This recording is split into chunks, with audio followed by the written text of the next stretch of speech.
ನಮಸ್ತೆ. 10ನೇ ತರಗತಿಯ ಎಲ್ಲ ವಿದ್ಯಾರ್ಥಿಗಳಿಗೂ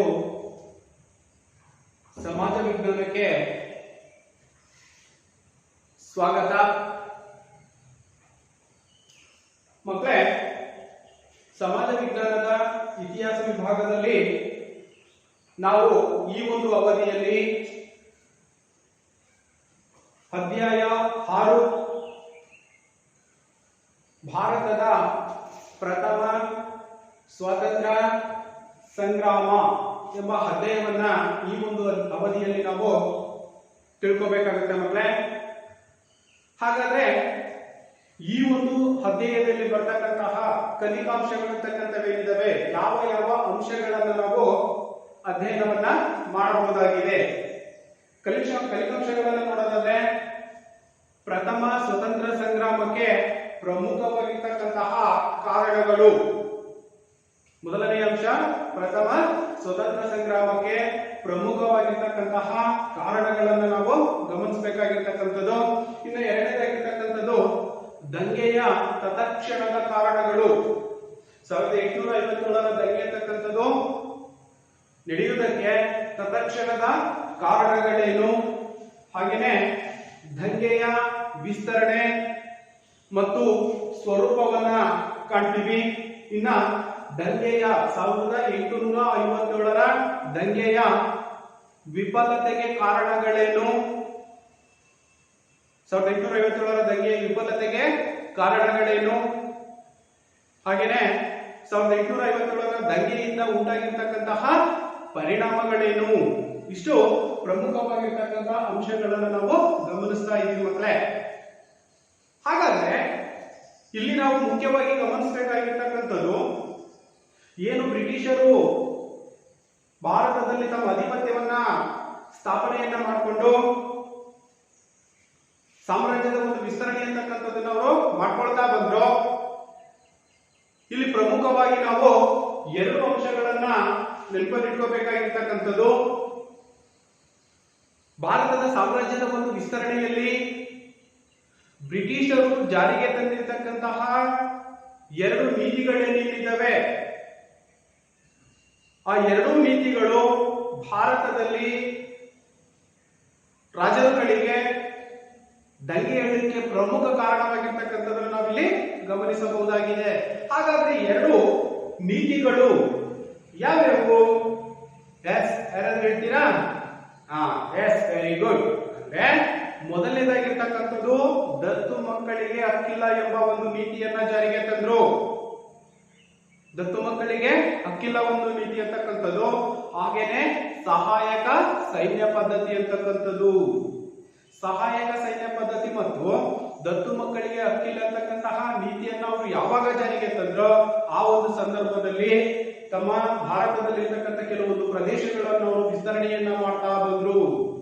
ಆ ಸಂದರ್ಭದಲ್ಲಿ ಭಾರತದಲ್ಲಿ ಕೆಲವೊಂದು ಸಂಸ್ಥಾನಗಳಂತಕ್ಕಂಥವೇನಿದ್ದಾವೆ ದತ್ತು ಮಕ್ಕಳನ್ನ ಪಡೆದಿರ್ತಕ್ಕಂಥ ನಾವು ಕಾಣ್ತಾ ಇದ್ದೀವಿ. ಆ ಒಂದು ಕಾರಣದಿಂದ ಯಾವಾಗ ಈ ದತ್ತು ಮಕ್ಕಳಿಗೆ ಹಕ್ಕಿಲ್ಲ ಅಂತಕ್ಕಂಥ ಒಂದು ನೀತಿ ಅಂತಕ್ಕಂಥದ್ದು ಜಾರಿಗೆ ತಂದ್ರು, ಅವಾಗ ಕೆಲವು ಸಂಸ್ಥಾನಗಳ ರಾಜರು ಮತ್ತು ರಾಣಿಯರು ಅಂತಕ್ಕಂಥವ್ರೇನಿದ್ದಾರೆ ಬ್ರಿಟಿಷರ ವಿರುದ್ಧ ಹೋರಾಟವನ್ನ ಮಾಡಲಿಕ್ಕೆ, ದಂಗೆಯನ್ನು ಏಳಲಿಕ್ಕೆ ಇದು ಪ್ರಮುಖವಾಗಿರ್ತಕ್ಕಂಥ ಒಂದು ಕಾರಣವನ್ನು ನಾವು ಗಮನಿಸಬಹುದಾಗಿದೆ ಮಕ್ಕಳೇ. ಅರ್ಥ ಆಯ್ತಲ್ವಾ? ಹಾಗಾದ್ರೆ 1857ರ ಭಾರತದ ಪ್ರಥಮ ಸ್ವತಂತ್ರ ಸಂಗ್ರಾಮ ಅಂತಕ್ಕಂಥದ್ದೇನಿದೆ, ಇದನ್ನ ಭಾರತೀಯ ಇತಿಹಾಸಕಾರರು ಪ್ರಥಮ ಸ್ವತಂತ್ರ ಸಂಗ್ರಾಮ ಅಂತ ಕರೆದ್ರೆ, ಬ್ರಿಟಿಷ್ ಇತಿಹಾಸಕಾರರು ಇದು ಒಂದು ಸಿಪಾಯಿ ದಂಗೆ. ಬ್ರಿಟಿಷ್ ಇತಿಹಾಸಕಾರರು ಏನಂತ ಕರೆದ್ರು? 1857ರ ದಂಗೆ ಏನಂತಂದ್ರೆ ಸಿಪಾಯಿ ದಂಗೆ ಅಂತ ಕರೆದ್ರು. ಭಾರತೀಯ ಇತಿಹಾಸಕಾರರು ಏನಂತ ಕರೆದ್ರು? ಹಾಗಾದ್ರೆ ವೆರಿ ಗುಡ್, ಭಾರತದ ಪ್ರಥಮ ಸ್ವಾತಂತ್ರ್ಯ ಸಂಗ್ರಾಮ ಅಂತ ಕರೆದ್ರು. ಹಾಗಾದ್ರೆ 1857ರ ಭಾರತದ ಪ್ರಥಮ ಸ್ವತಂತ್ರ ಸಂಗ್ರಾಮಕ್ಕೆ ಯಾವ ಕಾರಣಗಳನ್ನು ನಾವು ನೋಡಬಹುದಾಗಿದೆ? ಪ್ರಮುಖವಾಗಿರ್ತಕ್ಕಂತಹ ಕಾರಣಗಳು ಏನು? ಯಾವುದಕ್ಕೆ? 1857ರ ದಂಗೆಗೆ ಕಾರಣಗಳನ್ನು ನಾವು ನೋಡೋದಾದ್ರೆ ಹಲವಾರು ಕಾರಣಗಳನ್ನು ನಾವು ಗಮನಿಸಬಹುದು. ಅಲ್ವಾ? ಹಾಗಾದ್ರೆ ಪ್ರಥಮ ಸ್ವತಂತ್ರ ಸಂಗ್ರಾಮಕ್ಕೆ ಕಾರಣಗಳು ಮೊದಲನೇದಾಗಿರ್ತಕ್ಕಂಥದ್ದು ರಾಜಕೀಯ ಕಾರಣಗಳು, ಎರಡನೇದಾಗಿರ್ತಕ್ಕಂಥದ್ದು ಆರ್ಥಿಕ ಕಾರಣಗಳು, ಮೂರನೇದು ಸೈನಿಕ ಕಾರಣಗಳು, ನಾಲ್ಕನೇದಾಗಿರ್ತಕ್ಕಂಥದ್ದು ಆಡಳಿತಾತ್ಮಕ ಕಾರಣಗಳು, ಹಾಗೇನೆ ತತ್ಕ್ಷಣದ ಕಾರಣಗಳು. ಇವು ಪ್ರಮುಖವಾಗಿರ್ತಕ್ಕಂತಹ ಪ್ರಥಮ ಸ್ವತಂತ್ರ ಸಂಗ್ರಾಮಕ್ಕೆ ಪ್ರಮುಖವಾಗಿರ್ತಕ್ಕಂತಹ ಕಾರಣಗಳು. ಯಾವ್ಯಾವಿದಾವೆ?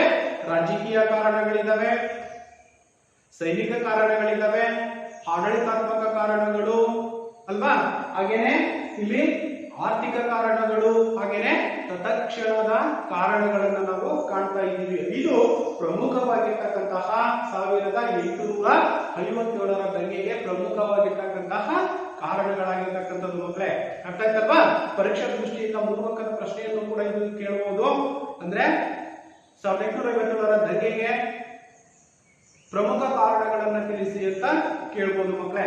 ಹಾಗಾದ್ರೆ ಇವುಗಳನ್ನ ಒಂದೊಂದಾಗಿ ನಾವು ನೋಡ್ತಾ ಹೋದಾಗ, ಒಂದೊಂದಾಗಿ ಇವನ್ನ ನಾವು ತಿಳಿತಾ ಹೋದಾಗ, ಮೊದಲನೇದಾಗಿರ್ತಕ್ಕಂಥದ್ದು 1857ರ ದಂಗೆಗೆ ರಾಜಕೀಯ ಕಾರಣಗಳನ್ನ ನಾವು ನೋಡ್ತಾ ಹೋಗೋಣ. ಏನ್ ಪ್ರಮುಖವಾಗಿರ್ತಕ್ಕಂತಹ ರಾಜಕೀಯ ಕಾರಣಗಳು 1857ರ ದಂಗೆಗೆ ಕಾರಣವಾಗಿದ್ವು, ಹೇಗೆ ಕಾರಣವಾಗಿದ್ವು ನೋಡೋಣವಾ? ಎಸ್, ಮೊದಲನೇದಾಗಿರ್ತಕ್ಕಂಥದ್ದು ಡಾಲರ್ಸಿಯು ದತ್ತು ಮಕ್ಕಳಿಗೆ ಹಕ್ಕಿಲ್ಲ ಅಂತಕ್ಕಂಥ ನೀತಿಯನ್ನ ಏನು ಜಾರಿಗೆ ತಂದ, ಆ ಒಂದು ಕಾರಣದಿಂದ ಸಂಸ್ಥಾನಗಳ ರಾಜರು ಅಂತಕ್ಕಂಥದ್ದೇನಿದ್ದಾರೆ ಬ್ರಿಟಿಷರ ವಿರುದ್ಧ ದಂಗೆ ಏಳಲಿಕ್ಕೆ ಕಾರಣವಾಯಿತು. ಕೆಲವು ಸಂಸ್ಥಾನಗಳಂತಕ್ಕಂಥ ದತ್ತುಪುತ್ರರನ್ನ ಪಡ್ಕೊಂಡಿರ್ತಕ್ಕಂಥ ನಾವು ಕಾಣ್ತಾ ಇದೀವಿ. ಯಾರು ಕೂಡ ದತ್ತುಪುತ್ರರನ್ನ ಹೊಂದಿರಬಾರ್ದು, ಅವರಿಗೆ ಆಡಳಿತದ ಹಕ್ಕಿಲ್ಲ ಅಂತಕ್ಕಂಥ ಒಂದು ನೀತಿಯನ್ನ ಯಾವಾಗ ಬ್ರಿಟಿಷರು ಜಾರಿಗೆ ತಂದ್ರ, ಆ ಒಂದು ಕಾರಣದಿಂದಲೇ ಈ ಒಂದು ರಾಜಕೀಯ ಕಾರಣ ಅಂತಕ್ಕಂಥದ್ದನ್ನು ನಾವು ಕಾಣ್ತಾ ಇದ್ದೀವಿ. ಅಂದ್ರೆ ಡಾಲರ್ಸಿಯು ಜಾರಿಗೆ ತಂದಿರ್ತಕ್ಕಂತಹ ದತ್ತು ಮಕ್ಕಳಿಗೆ ಹಕ್ಕಿಲ್ಲ ನೀತಿ ಅಂತಕ್ಕಂಥದ್ದೇನಿದೆ, ಇದರ ವಿರುದ್ಧ ಹೋರಾಟವನ್ನ ಪ್ರಾರಂಭವಾಗಿರ್ತಕ್ಕಂಥದ್ದನ್ನು ನಾವು ಮೊದಲನೇ ಕಾರಣದಲ್ಲಿ ನೋಡ್ತಾ ಇದ್ದೀವಿ. ಇನ್ನ ಈ ನೀತಿಯಿಂದಾಗಿ ಭಾರತದ ಕೆಲವೊಂದು ಪ್ರದೇಶಗಳು, ಯಾವ ನೀತಿಯಿಂದಾಗಿ? ದತ್ತು ಮಕ್ಕಳಿಗೆ ಹಕ್ಕಿಲ್ಲ ಅಂತಕ್ಕಂತಹ ಒಂದು ನೀತಿಯಿಂದಾಗಿ ಹಲವಾರು ಭಾರತದ ಪ್ರದೇಶಗಳು ಅಂತಕ್ಕಂಥವೇನಿದಾವೆ, ಅದರಲ್ಲಿ ಪ್ರಮುಖವಾಗಿರ್ತಕ್ಕಂತಹ ಸತಾರ, ಝಾನ್ಸಿ, ಜೈಪುರ ಮತ್ತು ಉದಯಪುರ. ಸತಾರ, ಝಾನ್ಸಿ, ಜೈಪುರ, ಉದಯಪುರ ಸಂಪೂರ್ಣವಾಗಿ ಈ ಒಂದು ನೀತಿಯಿಂದ ಬ್ರಿಟಿಷರ ವಶವಾಗಿರ್ತಕ್ಕಂಥದ್ದನ್ನು ನಾವು ಗಮನಿಸಬಹುದಾಗಿದೆ ಮಕ್ಕಳೇ. ಒಂದೇದು ಡಾಲರ್ಸಿಯು ಜಾರಿಗೆ ತಂದಿರ್ತಕ್ಕಂಥ ದತ್ತು ಮಕ್ಕಳಿಗೆ ಹಕ್ಕಿಲ್ಲ ನೀತಿ, ಎರಡನೇದಾಗಿರ್ತಕ್ಕಂಥದ್ದು ಈ ನೀತಿಯಿಂದಾಗಿ ಭಾರತದ ಕೆಲವೊಂದು ಪ್ರದೇಶಗಳಾಗಿರ್ತಕ್ಕಂತಹ ಯಾವ್ಯಾವು? ಜೈಪುರ, ಸತಾರ, ಉದಯಪುರ ಮತ್ತು ಝಾನ್ಸಿ ಬ್ರಿಟಿಷರ ವಶವಾಗಿರ್ತಕ್ಕಂಥದ್ದು ನಾವು ಕಾಣ್ತಾ ಇದ್ದೀವಿ. ಹಾಗೇನೆ ಇನ್ನೊಂದು ಡಾಲರ್ಸಿಯು ತಾಂಜಾವೂರು ಮತ್ತು ಕರ್ನಾಟಿಕ್ ನವಾಬ್ಗಳಿಗಿದ್ದಂತಹ ರಾಜ ಪದವಿಗಳಂತಕ್ಕಂಥವೇನಿದಾವೆ, ಈ ರಾಜ ಪದವಿಗಳನ್ನು ಕೂಡ ಅವರು ವಾಪಸ್ಸು ಪಡೆದಿರ್ತಕ್ಕಂಥದ್ದು ಅಥವಾ ರದ್ದುಪಡಿಸಿರ್ತಕ್ಕಂಥದ್ದು ಕೂಡ 1857ರ ದಂಗೆಗೆ ರಾಜಕೀಯ ಕಾರಣದಲ್ಲಿ ನಾವು ಗಮನಿಸ್ತಾ ಇದ್ದೀವಿ. ಹಾಗೇನೆ ಮೊಘಲ್ ಚಕ್ರವರ್ತಿ, ಹಾಗೇನೆ ಔದ್ನ ನವಾಬ ಮೊದಲಾದ ರಾಜರುಗಳನ್ನು ಅಧಿಕಾರದಿಂದ ಪದಚ್ಯುತಿಗೊಳಿಸಿರ್ತಕ್ಕಂಥದ್ದು. ರಾಜರಂತಕ್ಕಂಥ ಏನಾಡಳಿತವನ್ನ ಮಾಡ್ತಾ ಇದ್ರು, ಅವ್ರನ್ನ ಆ ಒಂದು ಪದವಿಯಿಂದ ಇಳಿಸಿರ್ತಕ್ಕಂಥದ್ದನ್ನು ಕೂಡ ನಾವು ಇಲ್ಲಿ ಗಮನಿಸಬಹುದಾಗಿದೆ. ಇನ್ನ ಲಕ್ಷಾಂತರ ಸೈನಿಕರು ಅಂತಕ್ಕಂಥದ್ದು ನಿರುದ್ಯೋಗಿಗಳಾಗಿರ್ತಕ್ಕಂಥದ್ದು. ಲಕ್ಷಾಂತರ ಸೈನಿಕರು ಅಂತಕ್ಕಂಥದ್ದು ಯಾವ ಸೈನಿಕರು? ಭಾರತೀಯ ಸೈನಿಕರು ಏನು ಬ್ರಿಟಿಷ್ ಸೈನ್ಯದಲ್ಲಿದ್ರು ಆ ಎಲ್ಲಾ ಸೈನಿಕರು ಕೂಡ ನಿರುದ್ಯೋಗಿಗಳಾಗಿರ್ತಕ್ಕಂಥ ನಾವು ಕಾಣ್ತಾ ಇದ್ದೀವಿ. ಇದು 1857ರ ದಂಗೆಗೆ ಪ್ರಮುಖವಾಗಿರ್ತಕ್ಕಂತಹ ರಾಜಕೀಯ ಕಾರಣಗಳು ಮಕ್ಕಳೇ. ಅರ್ಥ ಆಯ್ತಲ್ವಾ? ಇಷ್ಟು ಅಂಶಗಳು ರಾಜಕೀಯ ಕಾರಣಗಳನ್ನು ನಾವು ಗಮನಿಸಬೇಕಾಗಿರ್ತಕ್ಕಂಥದ್ದು. ಅರ್ಥ ಆಯ್ತಲ್ವಾ? ಇವು ರಾಜಕೀಯ ಕಾರಣಗಳು. ಅರ್ಥ ಆಯ್ತಲ್ವಾ? ಇನ್ನೇನಾದ್ರು ಡೌಟ್ ಇದೆಯಾ? ಇನ್ನೊಂದ್ಸರಿ ಹೇಳ್ಬೇಕಾ? ನೋಡ್ಕೊಳ್ಳಿ. ಡಾಲರ್ಸಿ ರಾಜಕೀಯ ಕಾರಣಗಳಿಗೆ ಬಂದಾಗ ಡಾಲರ್ಸಿಯು ದತ್ತು ಮಕ್ಕಳಿಗೆ ಹಕ್ಕಿಲ್ಲ ಅಂತಕ್ಕಂಥ ನೀತಿಯನ್ನ ಜಾರಿಗೆ ತಂದಿರ್ತಕ್ಕಂಥದ್ದು. ಈ ಒಂದು ನೀತಿಯಿಂದಾಗಿ ಸತಾರ, ಜೈಪುರ ಮತ್ತು ಝಾನ್ಸಿ, ಉದಯಪುರ ಬ್ರಿಟಿಷರ ವಶವಾಗಿರ್ತಕ್ಕಂಥದ್ದು ನಾವು ಕಾಣ್ತಾ ಇದ್ದೀವಿ. ಇನ್ನ ಡಾಲರ್ಸಿಯು ತಾಂಜಾವೂರು ಮತ್ತು ಕರ್ನಾಟಿಕ್ ನವಾಬರಿಗಿದ್ದಂತಹ ಒಂದು ಪದವಿಗಳು ಅಂತಕ್ಕಂಥವು ರಾಜ ಪದವಿಗಳೇನಿದಾವೆ ಅವುಗಳನ್ನ ರದ್ದುಪಡಿಸಿರ್ತಕ್ಕಂಥದ್ದು. ಮೊಘಲ್ ಚಕ್ರವರ್ತಿ ಔದ್ನ ನವಾಬನ ಮೊದಲಾದ ರಾಜರುಗಳನ್ನ ಅಧಿಕಾರದಿಂದ ಕೆಳಗಿಳಿಸಿರ್ತಕ್ಕಂಥದ್ದು. ಲಕ್ಷಾಂತರ ಸೈನಿಕರು ಅಂತಕ್ಕಂಥದ್ದು ಇಲ್ಲಿ ಏನಾದ್ರು ನಿರುದ್ಯೋಗಿಗಳಾದ್ರು. ಇದು 1857ರ ರಾಜಕೀಯ ಕಾರಣಗಳನ್ನು ನಾವು ಇಲ್ಲಿ ಗಮನಿಸಬಹುದಾಗಿದೆ ಮಕ್ಕಳೇ. ಅರ್ಥ ಆಯ್ತಲ್ವಾ? ಎಸ್. ಹಾಗಾದ್ರೆ ಎರಡನೇದನ್ನ ನಾವು ನೋಡೋದಾದ್ರೆ 1857ರ ಅಥವಾ ಭಾರತದ ಪ್ರಥಮ ಸ್ವತಂತ್ರ ಸಂಗ್ರಾಮದಲ್ಲಿ ರಾಜಕೀಯ ಕಾರಣಗಳನ್ನ ಗಮನಿಸಿದ್ವಿ. ಇಲ್ಲಿ ಎರಡನೇದಾಗಿರ್ತಕ್ಕಂಥದ್ದು ಆರ್ಥಿಕ ಕಾರಣಗಳು. ಆರ್ಥಿಕ ಕಾರಣಗಳು ಯಾವ ರೀತಿಯಾಗಿರ್ತಕ್ಕಂತಹ ಒಂದು ದಂಗೆಗೆ ಪ್ರಮುಖವಾಗಿರ್ತಕ್ಕಂತಹ ಕಾರಣಗಳಾಗಿದ್ವು ನೋಡೋಣ. ಎಸ್. ಮೊದಲನೇದಾಗಿರ್ತಕ್ಕಂಥದ್ದು ಕೈಗಾರಿಕಾ ಕ್ರಾಂತಿಯಿಂದ, ಏನು ಇಂಗ್ಲೆಂಡಿನಲ್ಲಾಗಿರ್ತಕ್ಕಂತಹ ಕೈಗಾರಿಕಾ ಕ್ರಾಂತಿಯಿಂದ ಭಾರತದ ಕರಕುಶಲ ಕೆಲಸಗಳು ಅಂತಕ್ಕಂಥವೇನಿದಾವೆ ಅವು ಸಂಪೂರ್ಣವಾಗಿ ನಾಶವಾಗಿರ್ತಕ್ಕಂಥ ನಾವು ಕಾಣ್ತಾ ಇದೀವಿ. ಯಾಕಂತಂದ್ರೆ ಬೃಹತ್ ಪ್ರಮಾಣದ ಕೈಗಾರಿಕೆಗಳು ಅಂತಕ್ಕಂಥವು ಇಂಗ್ಲೆಂಡಿನಲ್ಲಿ ಸ್ಥಾಪನೆಯಾಗಿರ್ತಕ್ಕಂಥ ನಾವು ಕಾಣ್ತಾ ಇದ್ದೀವಿ. ನೋಡಿ, ಕೈಗಾರಿಕಾ ಕ್ರಾಂತಿಯಿಂದ ಭಾರತದ ಕರಕುಶಲತೆ ಮತ್ತು ದೇಶೀಯ ಕೈಗಾರಿಕೆಗಳು, ಭಾರತದಲ್ಲಿರ್ತಕ್ಕಂತಹ ಕೈಗಾರಿಕೆಗಳು ಅಂತಕ್ಕಂಥವೇನಿದಾವೆ ಅದರಲ್ಲೂ ಪ್ರಮುಖವಾಗಿ ಕರಕುಶಲ ಅಂದ್ರೆ ಗುಡಿ ಕೈಗಾರಿಕೆಗಳು, ಇವು ಸಂಪೂರ್ಣವಾಗಿ ನಾಶವನ್ನ ಹೊಂದಿದ್ವು. ಇದು ಕೂಡ ಆರ್ಥಿಕ ಕಾರಣಕ್ಕೆ ಒಂದು ಪ್ರಮುಖವಾಗಿರ್ತಕ್ಕಂಥದ್ದು. ಹಾಗೇನೆ ಇಲ್ಲಿ ಇಂಗ್ಲೆಂಡ್ ಕೇವಲ ವ್ಯಾಪಾರಿ ರಾಷ್ಟ್ರವಾಗಿರದೆ ಕೈಗಾರಿಕಾ ಕಾರ್ಯಾಗಾರವಾಗಿಯೂ ಕೂಡ ಇಲ್ಲಿ ಕಾರ್ಯವನ್ನ ನಿರ್ವಹಿಸಿರ್ತಕ್ಕಂಥದ್ದನ್ನು ನಾವು ಕಾಣ್ತಾ ಇದ್ದೀವಿ. ಕೈಗಾರಿಕಾ ಕಾರ್ಯಾಗಾರ ಅಂದ್ರೆ ಹೆಚ್ಚು ಕೈಗಾರಿಕೆಗಳನ್ನ ಸ್ಥಾಪನೆ ಮಾಡಿಬಿಟ್ಟು ಹೆಚ್ಚು ವಸ್ತುಗಳನ್ನ ಭಾರತದಲ್ಲಿ ಹೆಚ್ಚಿನ ತೆರಿಗೆಗೆ ವಿಧಿಸಿರ್ತಕ್ಕಂಥದ್ದು, ವಸ್ತುಗಳನ್ನ ಮಾರಾಟ ಮಾಡ್ತಕ್ಕಂಥದ್ದು, ಲಾಭವನ್ನ ಪಡಿತಕ್ಕಂಥದ್ದು ನಾವು ಕಾಣ್ತಾ ಇದ್ದೀವಿ. ಅವಾಗ ಏನಾಯ್ತು, ಭಾರತದಲ್ಲಿರ್ತಕ್ಕಂಥ ಕರಕುಶಲ ಕೈಗಾರಿಕೆಗಳಂತಕ್ಕಂಥವು ಅವನತಿಯ ಹಾದಿಯನ್ನು ಹೊಂದಿರತಕ್ಕಂಥ ನಾವು ಕಾಣ್ತಾ ಇದೀವಿ. ಯಾವಾಗ ಇಂಗ್ಲೆಂಡಿನಲ್ಲಿ ಆಗಿರ್ತಕ್ಕಂತಹ ಕೈಗಾರಿಕಾ ಕ್ರಾಂತಿಯ ಪರಿಣಾಮದಿಂದಾಗಿ. ಇನ್ನ ಭಾರತದಲ್ಲಿ ಕರಕುಶಲ ಕೆಲಸಗಾರರು ಅಂತಕ್ಕಂಥವ್ರು ಏನಿದ್ದಾರೆ ಅಂದ್ರೆ ಗೃಹ ಕೈಗಾರಿಕೆಗಳಲ್ಲಿ ಕೆಲಸ ಮಾಡ್ತಕ್ಕಂಥವ್ರು ಸಂಪೂರ್ಣವಾಗಿ ಅವ್ರು ಏನಾದ್ರು ಉದ್ಯೋಗಗಳನ್ನ ಕಳೆದುಕೊಂಡ್ರು. ಅಂದ್ರೆ ಹೆಚ್ಚಿನ ಪ್ರಮಾಣದ ಕರಕುಶಲ ಕಾರ್ಮಿಕರು ಅಂತಕ್ಕಂಥವ್ರು ಏನಿದ್ದಾರೆ ಇವರು ನಿರುದ್ಯೋಗಿಗಳಾದ್ರು. ಆ ಸಂದರ್ಭದಲ್ಲಿ ಬಟ್ಟೆ ಮತ್ತು ಉಣ್ಣೆ ಕೈಗಾರಿಕೆಗಳು ಅವನತಿಯನ್ನ ಹೊಂದಿದವು. ನೋಡಿ, ಇಂಗ್ಲೆಂಡಿನಲ್ಲಾಗಿರ್ತಕ್ಕಂಥ ಕೈಗಾರಿಕಾ ಕ್ರಾಂತಿಯ ಪರಿಣಾಮದಿಂದಾಗಿ ಭಾರತದಲ್ಲಿರ್ತಕ್ಕಂತಹ ಬಟ್ಟೆ ಮತ್ತು ಉಣ್ಣೆ ಕೈಗಾರಿಕೆಗಳಂತಕ್ಕಂಥವೇನಾದ್ವು ನಶಿಸ್ತಾ ಹೋದ್ವು, ಅವನತಿಯ ಹಾದಿಯನ್ನ ಹಿಡಿತಾ ಬಂದ್ವು. ಯಾವಾಗ ಇಂಥ ಒಂದು ಕೈಗಾರಿಕೆಗಳು ನಾಶವಂತ ಬಂದ್ವು, ಆ ಕೈಗಾರಿಕೆಯಲ್ಲಿ ಕೆಲಸ ಮಾಡ್ತಕ್ಕಂತಹ ಕಾರ್ಮಿಕರೇನಿದ್ದಾರೆ ಎಲ್ಲರೂ ಕೂಡ ಏನಾದ್ರು ತಮ್ಮ ಕೆಲಸಗಳನ್ನ ಕಳ್ಕೊಂಡು ನಿರ್ಗತಿಕರಾದ್ರು, ಅಂದ್ರೆ ನಿರುದ್ಯೋಗಿಗಳಾಗಿರ್ತಕ್ಕಂಥದ್ದನ್ನು ಕೂಡ ನಾವು ಗಮನಿಸಬಹುದಾಗಿದೆ.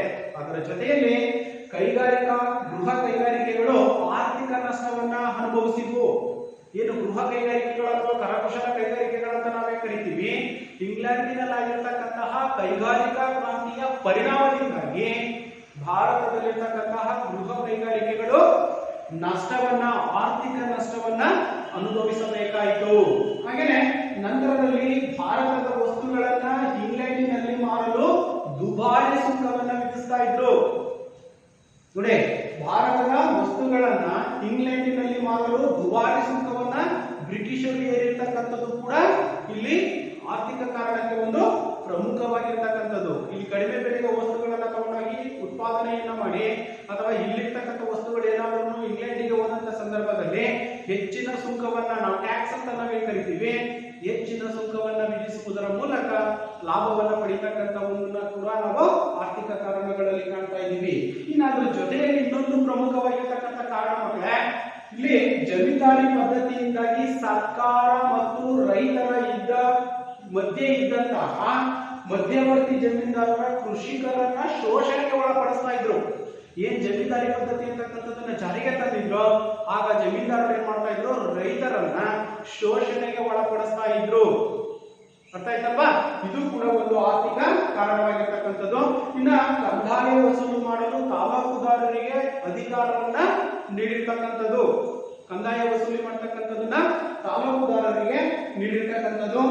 ಇನಾಮ್ ಆಯೋಗವನ್ನ ನೇಮಿಸಿ ಇನಾಮ್ ಭೂಮಿಯನ್ನ ವಾಪಸ್ ಪಡಿತಕ್ಕಂಥದ್ದು.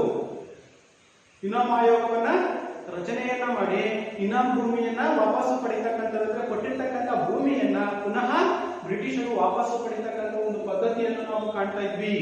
ಹಾಗೇನೆ ಇನ್ನು ಕೊನೆಯದಾಗಿರ್ತಕ್ಕಂಥದ್ದು ಕೃಷಿಕರು ತೀವ್ರವಾಗಿರ್ತಕ್ಕಂಥ ಆರ್ಥಿಕವಾಗಿರ್ತಕ್ಕಂತಹ ಸಂಕಷ್ಟವನ್ನ ಎದುರಿಸಿದ್ರು.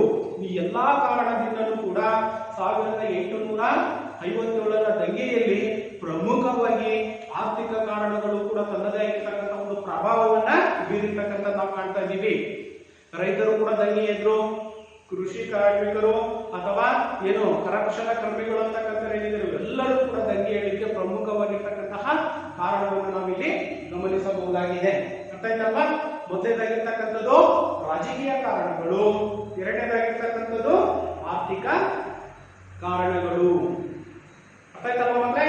ಹಾಗಾದ್ರೆ ಇನ್ನ ಮೂರನೇದು 1857ರ ಅಥವಾ ಭಾರತದ ಪ್ರಥಮ ಸ್ವತಂತ್ರ ಸಂಗ್ರಾಮಕ್ಕೆ ಮೂರನೆಯ ಕಾರಣವನ್ನು ನಾವು ನೋಡೋದಾದ್ರೆ ಆಡಳಿತಾತ್ಮಕ ಕಾರಣಗಳು. ಹೇಗೆ ರಾಜಕೀಯ ಕಾರಣಗಳು ದಂಗೆಗೆ ಕಾರಣವಾದವು, ಆರ್ಥಿಕ ಕಾರಣಗಳು ಹೇಗೆ ದಂಗೆಗೆ ನಾಗರಿಕವಾದವು, ಹಾಗೆಯೇ ಇಲ್ಲಿ ನಾವು ಆಡಳಿತಾತ್ಮಕ ಕಾರಣಗಳನ್ನು ನೋಡೋದಾದ್ರೆ ಯಾವ ರೀತಿಯಾಗಿರ್ತಕ್ಕಂಥ ಆಡಳಿತಾತ್ಮಕ ಕಾರಣಗಳನ್ನು ನಾವಿಲ್ಲಿ ನೋಡಬೇಕು.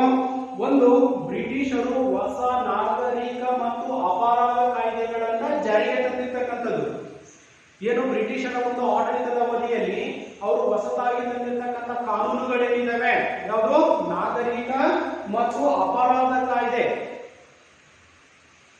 ಕ್ರಿಮಿನಲ್ ಸಿವಿಲ್ ಪ್ರೊಸೀಜರ್ ಕೋಡ್ ಅಂತ ನಾವೇ ಕರಿತೀವಿ. ಆ ಆಧಾರದ ಮೇಲೆ ಬ್ರಿಟಿಷರು ಹೊಸ ನಾಗರಿಕ ಮತ್ತು ಅಪರಾಧ ಕಾಯ್ದೆಯನ್ನ ಜಾರಿಗೆ ತಂದಿರ್ತಕ್ಕಂಥದ್ದು. ಅವರ ಆಡಳಿತದ ಅವಧಿಯಲ್ಲಿ, ಯಾರ ಆಡಳಿತದ ಅವಧಿಯಲ್ಲಿ? ಬ್ರಿಟಿಷರ ಆಡಳಿತದ ಅವಧಿಯಲ್ಲಿ ಹೊಸದಾಗಿ ಜಾರಿಗೆ ತಂದಿರ್ತಕ್ಕಂಥ ಕಾನೂನುಗಳೇನಿದ್ದಾವೆ, ಯಾವ ಕಾನೂನುಗಳು? ನಾಗರಿಕ ಮತ್ತು ಅಪರಾಧ ಕಾಯ್ದೆಗಳು ಅಂತಕ್ಕಂಥವೇನಿದ್ದಾವೆ, ಇವುಗಳ ವಿರುದ್ಧನೂ ಕೂಡ ದಂಗೆ ಎದ್ದಿರ್ತಕ್ಕಂಥ ನಾವು ಕಾಣ್ತಾ ಇದ್ದೀವಿ. ಕಾನೂನಿನಲ್ಲಿ ಪಕ್ಷಪಾತ ಅಂತಕ್ಕಂಥದ್ದು ಅಂದ್ರೆ ಬ್ರಿಟಿಷರಿಗೆ ಒಂದು ರೀತಿಯಾಗಿರ್ತಕ್ಕಂತಹ ನ್ಯಾಯದಾನವನ್ನ ನೀಡ್ತಕ್ಕಂಥದ್ದು, ಭಾರತೀಯರಿಗೆ ಒಂದು ರೀತಿಯಾಗಿರ್ತಕ್ಕಂಥ ನ್ಯಾಯದಾನವನ್ನ ನೀಡ್ತಕ್ಕಂಥ ಒಂದು ವ್ಯವಸ್ಥೆಯನ್ನ ಬ್ರಿಟಿಷರು ಮೈಗೂಡಿಸಿಕೊಂಡಿದ್ರು. ಆ ಕಾರಣದಿಂದಲೇ ಕಾನೂನಿನಲ್ಲಿ ಪಕ್ಷಪಾತ ಮತ್ತು ಭಾರತೀಯರಿಗೆ ಪ್ರತ್ಯೇಕವಾಗಿರ್ತಕ್ಕಂಥ ನಿಯಮಗಳು.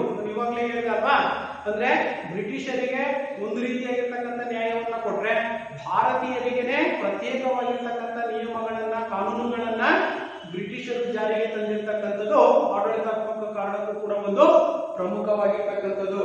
ಇನ್ನ ನ್ಯಾಯಾಧೀಶರು ಬಹುತೇಕ ಇಂಗ್ಲಿಷರ ಪರವಾಗಿನೇ ನ್ಯಾಯದಾನವನ್ನ ಮಾಡ್ತಕ್ಕಂಥದ್ದು. ನೋಡಿ, ಬ್ರಿಟಿಷ್ ಅಧಿಕಾರಿಗಳು ಅಥವಾ ಆ ನೀತಿ ಅಂತಕ್ಕಂಥವೇನಿದಾವೆ, ಅವರು ತಂದಿರ್ತಕ್ಕಂತಹ ಕಾನೂನುಗಳು ಅಂತಕ್ಕಂಥವೇನಿದಾವೆ, ಹೆಚ್ಚಿನ ಪ್ರಮಾಣದಲ್ಲಿ ಬ್ರಿಟಿಷರ ಪರವಾಗಿನೇ ನಿಯಮಗಳನ್ನ ಜಾರಿಗೆ ತಂದಿರ್ತಕ್ಕಂಥ ಅಥವಾ ಅವ್ರ ಪರವಾಗಿನೇ ಹೆಚ್ಚಿನ ನ್ಯಾಯದಾನವನ್ನ ನೀಡ್ತಕ್ಕಂಥ ಒಂದು ಪದ್ಧತಿಯನ್ನು ಕೂಡ ನಾವು ಇಲ್ಲಿ ಕಾಣ್ತಾ ಇದ್ವಿ ಮಕ್ಕಳೇ. ಹಾಗೇನೆ ಆಂಗ್ಲ ಭಾಷೆ ಅಂತಕ್ಕಂಥದ್ದೇನಿದೆ ಅಂದ್ರೆ ಬ್ರಿಟಿಷರ ಭಾಷೆ ಅಂತಕ್ಕಂಥದ್ದೇನಿದೆ, ಆಂಗ್ಲ ಭಾಷೆ ನ್ಯಾಯಾಲಯದ ಭಾಷೆಯಾಯಿತು. ಹೆಚ್ಚಿನದಾಗಿ ಅವರು ನ್ಯಾಯಾಲಯದಲ್ಲಿ ಏನ್ ಮಾಡ್ತಾ ಇದ್ರು? ಅವರ ಭಾಷೆಯನ್ನೇ ಬಳಕೆಯನ್ನ ಮಾಡ್ತಾ ಇದ್ರು. ಯಾರು? ಬ್ರಿಟಿಷರು. ಹಾಗಾಗಿ ಭಾರತೀಯರಿಗೆ ಆಂಗ್ಲ ಭಾಷೆ ಅಂತಕ್ಕಂಥದ್ದು ಅಷ್ಟಾಗಿ ಬರ್ತಾ ಇರಲಿಲ್ಲ, ಅರ್ಥ ಆಗ್ತಿರ್ಲಿಲ್ಲ. ಅವರು ನೀಡ್ತಕ್ಕಂಥ ನ್ಯಾಯದಾನ ಅಂತಕ್ಕಂಥದ್ದೇನಿದೆ, ಆ ನ್ಯಾಯದಾನದಲ್ಲಿ ನೀಡ್ತಕ್ಕಂಥ ತೀರ್ಪುಗಳು ಅಂತಕ್ಕಂಥವೇನಿದಾವೆ, ಅವು ಭಾರತೀಯರಿಗೆ ಅರ್ಥ ಆಗ್ತಾ ಇರಲಿಲ್ಲ. ನೋಡಿ, ಹೊಸ ಕಾನೂನಿನ ಆಶಯಗಳು ಜನರಿಗೆ ಅರಿವಾಗಲಿಲ್ಲ ಅಂತಂದ್ರೆ ಅರ್ಥ ಆಗ್ತಾ ಇರಲಿಲ್ಲ. ಆ ರೀತಿಯಾಗಿರ್ತಕ್ಕಂತಹ ಒಂದು ಹೊಸ ಹೊಸ ಕಾನೂನುಗಳನ್ನ ಬ್ರಿಟಿಷರು ಜಾರಿಗೆ ತಂದಿರ್ತಕ್ಕಂಥ ನಾವು ಕಾಣ್ತಾ ಇದ್ದೀವಿ. ಇಷ್ಟು ಪ್ರಮುಖವಾಗಿರ್ತಕ್ಕಂತಹ ಆಡಳಿತಾತ್ಮಕ ಕಾರಣಗಳು ಮಕ್ಕಳೇ. ಯಾವುದಕ್ಕೆ? 1857ರ ಭಾರತದ ಪ್ರಥಮ ಸ್ವತಂತ್ರ ಸಂಗ್ರಾಮಕ್ಕೆ ಇವು ಆಡಳಿತಾತ್ಮಕ ಕಾರಣಗಳನ್ನು ನಾವು ಗಮನಿಸಬಹುದಾಗಿದೆ ಮಕ್ಕಳೇ. ಅರ್ಥ ಆಯ್ತಲ್ವಾ? ನೋಡೋಣ ಇನ್ನೊಂದ್ಸರಿ. ನೋಡಿ, ಬ್ರಿಟಿಷರು ಹೊಸದಾಗಿ ತಂದಿರ್ತಕ್ಕಂತಹ ನಾಗರಿಕ ಮತ್ತು ಅಪರಾಧ ಕಾಯ್ದೆಗಳಂತಕ್ಕಂಥವು ಏನಿದಾವೆ ಜಾರಿಯನ್ನ ಮಾಡಿರ್ತಕ್ಕಂಥದ್ದು. ಕಾನೂನಿನಲ್ಲಿ ಪಕ್ಷಪಾತ ಮತ್ತು ಭಾರತೀಯ ಪ್ರತ್ಯೇಕ ನಿಯಮಗಳನ್ನ ಜಾರಿಗೆ ತಂದಿರ್ತಕ್ಕಂಥದ್ದು. ಇನ್ನು ನ್ಯಾಯಾಧೀಶರು ಬಹುತೇಕವಾಗಿ ನ್ಯಾಯದಾನವನ್ನ ಬ್ರಿಟಿಷರ ಪರವಾಗಿ ನೀಡ್ತಕ್ಕಂಥದ್ದು. ಆಂಗ್ಲ ಭಾಷೆ, ಅವರ ಆಡಳಿತ ಭಾಷೆ ಯಾವ್ದಾಗಿತ್ತು? ಆಂಗ್ಲ ಭಾಷೆ ಅಂತಕ್ಕಂಥದ್ದು ಭಾರತೀಯರಿಗೆ ಅದು ಅರ್ಥವಾಗ್ತಾ ಇರಲಿಲ್ಲ. ಈ ಕಾರಣದಿಂದ ಹೊಸ ಕಾನೂನಿನ ಆಶಯಗಳು ಸಂಪೂರ್ಣವಾಗಿ ಭಾರತೀಯರಿಗೆ ಅರ್ಥ ಆಗ್ತಾ ಇರಲಿಲ್ಲ. ಇವು ಪ್ರಮುಖವಾಗಿರ್ತಕ್ಕಂತಹ ಆಡಳಿತಾತ್ಮಕ ಕಾರಣಗಳು ಮಕ್ಕಳೇ. ಅರ್ಥ ಆಯ್ತಲ್ವಾ? ಹಾಗಾದ್ರೆ ನೆಕ್ಸ್ಟ್ ನಾವು 4ನೇ ಕಾರಣಗಳನ್ನ ನೋಡೋದಾದ್ರೆ ಯಾವುದಕ್ಕೆ? 1858 57ರ ದಂಗೆಗೆ ಸೈನಿಕ ಕಾರಣಗಳನ್ನ, ಐದನೇದಾಗಿರ್ತಕ್ಕಂಥದ್ದು ಸೈನಿಕ ಕಾರಣಗಳನ್ನ ನೋಡೋದಾದ್ರೆ ಏನ್ ಸೈನಿಕ ಕಾರಣಗಳು? ಇಲ್ಲಿ ಮೊದಲನೇದಾಗಿರ್ತಕ್ಕಂಥದ್ದು ಭಾರತೀಯ ಸಿಪಾಯಿಗಳ ಸ್ಥಿತಿ ಅಂತಕ್ಕಂಥದ್ದು ಶೋಚನೀಯವಾಗಿತ್ತು. ಏಕೆಂತಂದ್ರೆ ಭಾರತೀಯ ಸೈನಿಕರು ಅಂತಕ್ಕಂಥದ್ದು ಬ್ರಿಟಿಷ್ ಸೈನ್ಯದಲ್ಲಿ ಕೆಲಸವನ್ನ ಅವರು ಉದ್ಯೋಗವನ್ನ ಮಾಡ್ತಾ ಇದ್ರು. ಆ ಸಂದರ್ಭದಲ್ಲಿ ಏನಾಯ್ತು, ಭಾರತೀಯರ ಸೈನಿಕರ ಸ್ಥಿತಿ ಅಂತಕ್ಕಂಥದ್ದು ಶೋಚನೀಯವಾಗಿತ್ತು. ನೋಡಿ, ಭಾರತೀಯ ಸಿಪಾಯಿಗಳ ಸ್ಥಿತಿ ಗಂಭೀರವಾಗಿತ್ತು.